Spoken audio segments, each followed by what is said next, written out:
Hello dear learners, welcome back to Abit Shiksha. Today's current affairs is brought to you by Abit Shiksha. So let us begin. आज का जो date है that is 20th of December and all the important articles are here as follows. पहला है Asian Development Bank commits to lend $4.26 billion as sovereign lending to India in 2025. ठीक है, तो वो हमें ऑलमोस्ट $4.26 बिलियन जो है हमें लेंड करेंगे। कौन? एशियन डेवलपमेंट बैंक, उन्होंने कमिट किया है। ठीक है, second is Bangladesh rock by violence after key leader's death. तो यह कल से न्यूज़ में बहुत ज़्यादा आ रहा है एंड टारगेटेड अटैक्स जो हो रहा है वो बहुत ज़्यादा हो रहा है इन Bangladesh, which is a point of concern. And last is phone tapping case. Those who have nothing to hide need not be afraid, says Supreme Court. ठीक है, तो फोन टैपिंग का जो केस है उसके बारे में बोला गया कि जिसके पास कुछ भी छुपाने को नहीं है वो ना डरे। ठीक है, ऐसा बोला गया है। ठीक है, तो पहले आर्टिकल की तरफ देखते हैं हम।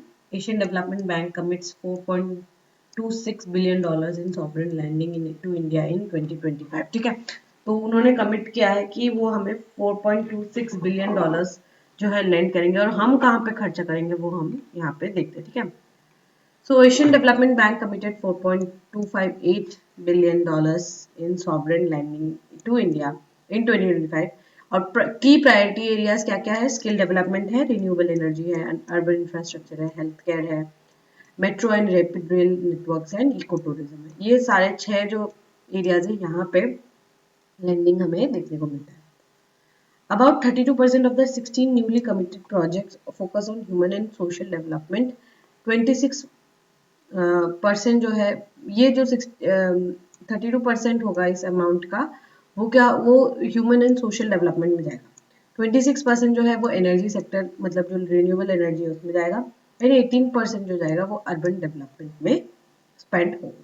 सो ये रफली एक एस्टिमेट लगाया है गवर्नमेंट ने कि हम इतने ह्यूज अमाउंट का कहाँ पे खर्चा करेंगे। ठीक है, की नेशनल इनिशिएटिव्स अगर आप देखिए क्या क्या है, $846 मिलियन का पीएम सेतु प्रोजेक्ट है जो मॉडर्नाइज करेगा हमारे इंडस्ट्रियल ट्रेनिंग इंस्टीट्यूट ITIs को एंड एम्प्लॉयबिलिटी बूस्ट करेगा जो हमारे यंग एस्पिरेंट्स है उनके उनके उनमें जो है एम्प्लॉयबिलिटी को बूस्ट करेगा।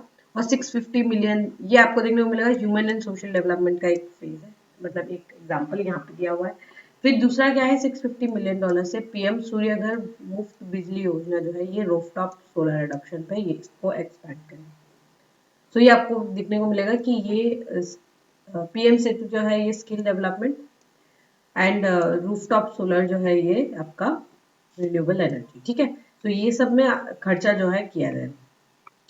एडीबी ने और कमिट क्या है कि 75 मिलियन जो है फॉर 5 अर्बन प्रोजेक्ट्स कहाँ पे? आसाम में एक, केरला, सिक्किम, वेस्ट बंगाल एंड 729 मिलियन जो है ये रैपिड रेल RRTS। ठीक है, रैपिड रेल जो रीजनल रैपिड रेल है फ्रॉम दिल्ली टू मेरठ इसको एक्सटेंड किया जाएगा और एक्सटेंड जो है उसको किया जाएगा और मेट्रो नेटवर्क्स कहाँ पे? चेन्नई में और इंदौर में, ताकि अर्बन मोबिलिटी इंक्रीज हो और कंजेस्शन जो है वो रिड्यूस हो। ठीक है, स्टेट स्पेसिफिक अगर आप सपोर्ट देखें तो महाराष्ट्र को दिया जा रहा है $460 मिलियन का, मॉडर्नाइज करे वो rural power infrastructure solar generation को। और 398 टू असम के लिए इम्पोर्टेंट है, हम अपग्रेड करेंगे अपने हेल्थ केयर और मेडिकल एजुकेशन को। एंड इको टूरिज्म के लिए $200 मिलियन दिया जा रहा है मेघालय और Uttarakhand.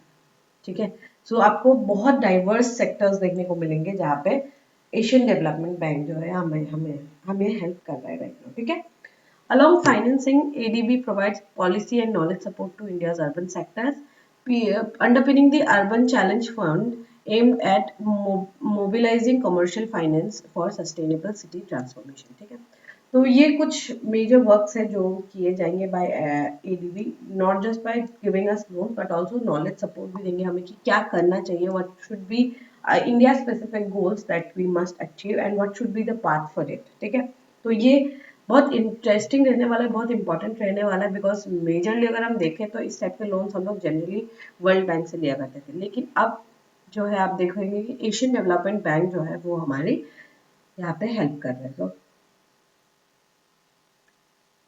it will be a really crucial thing. Okay, so hopefully आपको ये समझ में आया होगा. You can use it for your mains materials.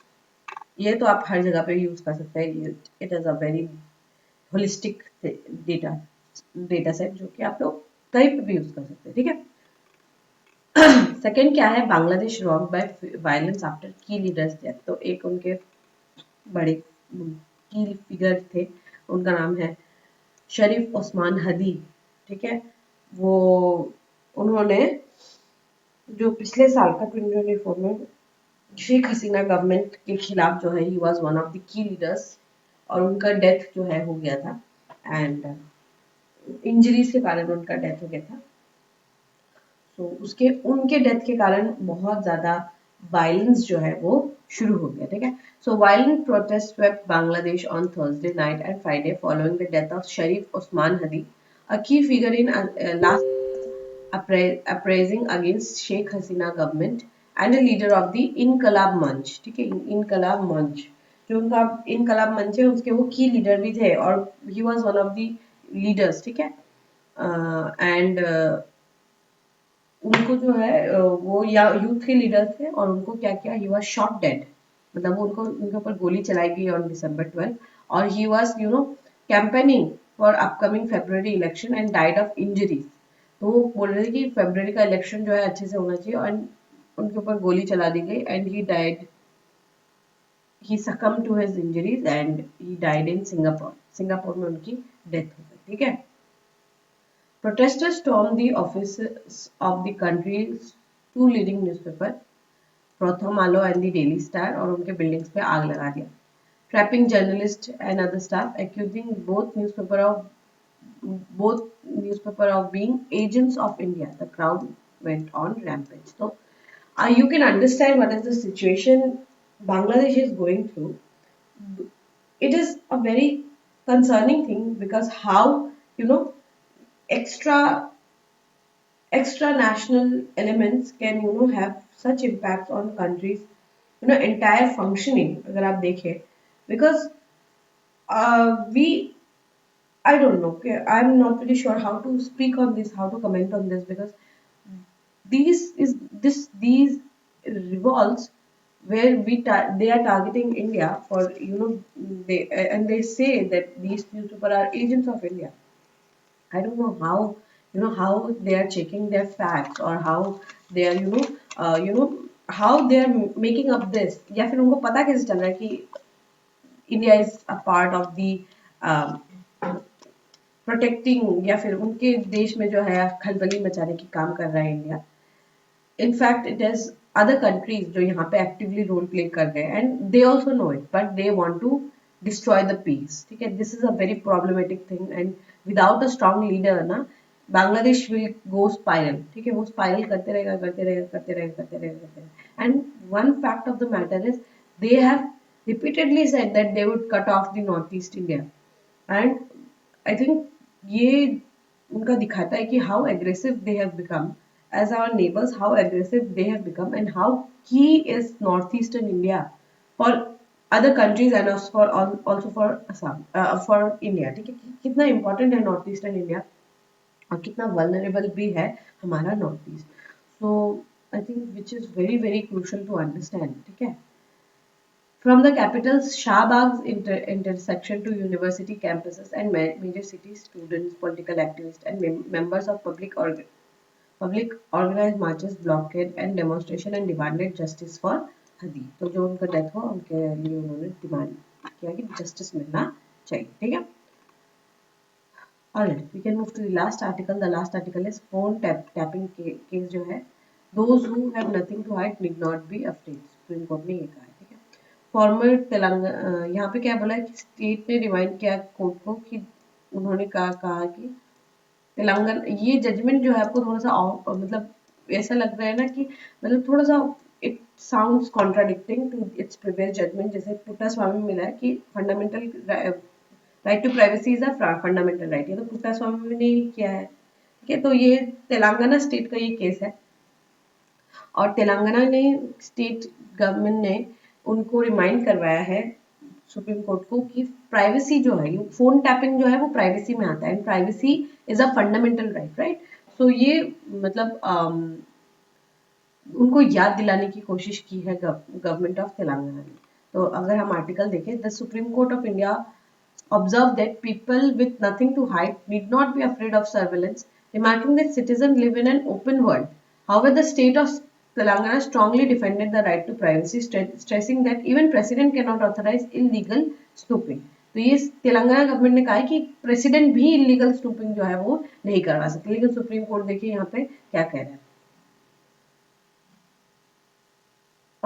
The court, while describing itself as the sentinel on qui vive of fundamental rights, acknowledged the right to privacy is the part of Article 21, but its observation triggered a debate on limits of state surveillance. Yes, तो ये जो इनका जो remark है, this will raise questions, this will raise, you know, debates and discussion, because किस हद तक state जो है लोगों के ऊपर सर्वेलेंस कर सकता है and they can hamper their right to life and personal liberty.